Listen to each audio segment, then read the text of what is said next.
Paquetá urged to have a goal! Premier লিগে দুর্দান্ত জয় পেয়েছে চেলসি। ওয়েস্ট হামের মাঠে 5-1 গোলের বড় ব্যবধানে জয় তুলে নিয়েছে ব্লুজরা। ম্যাচের শুরুতেই নজর কাড়েন ব্রাজিলিয়ান তারকা লুকাস পাকেতা।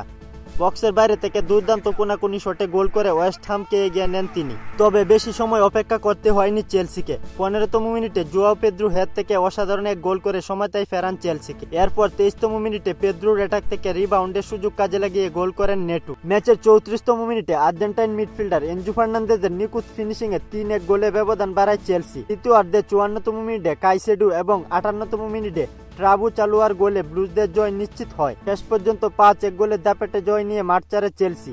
এই জয়ে প্রিমিয়ার লিগের পয়েন্ট টেবিলে 3 পয়েন্ট নিশ্চিত করেছে তারা। তাদের সমর্থকদের দিয়েছে আনন্দের জোয়ার।